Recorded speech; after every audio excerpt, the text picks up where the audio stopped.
My name is Kathleen Eaton Bravo, and gosh, it's hard to believe, but 38 years ago, I found myself in an unplanned pregnancy. Was just really doing what I thought was the dream of my life, you know, the BMW, the big house, the pool in the backyard. I had one child. Marriage was on the rocks, but I figured I could fix that and found myself in an unplanned pregnancy. It's sort of what you hear today as far as everything just went wrong. And I walked inside of a Planned Parenthood, and an hour and a half later walked out the back door, and I left my son behind.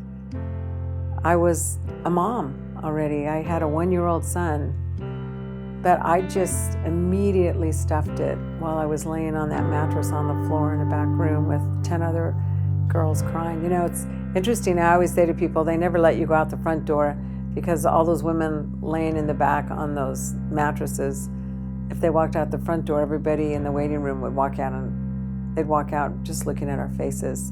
And when I walked out the back door, I was just ready to go back to work, although the pain was excruciating. And I had a flat tire on my car. I look back and I always say God has a sense of humor. I think he actually punctured that tire so that I would sit down and reach out to him. And so I sat on the curb and I started crying. Partly in pain, physical pain, but mostly in emotional pain.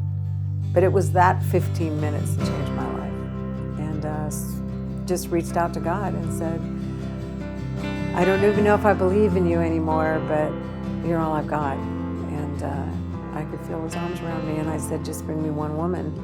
And if I could just convince her that she has options and find out what those options were, and she chose life, I could forgive myself. And God used that moment to start me down the path of working in the pro-life movement.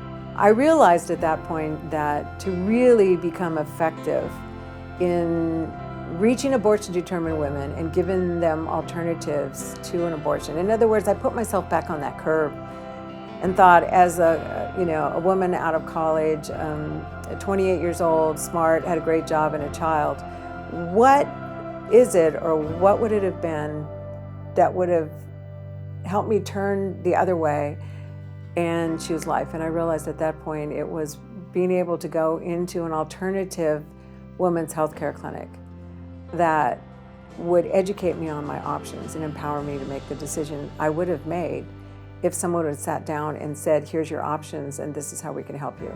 And I think even on that curb that day, I was launching something that I would start years later, and that is the comprehensive women's healthcare model.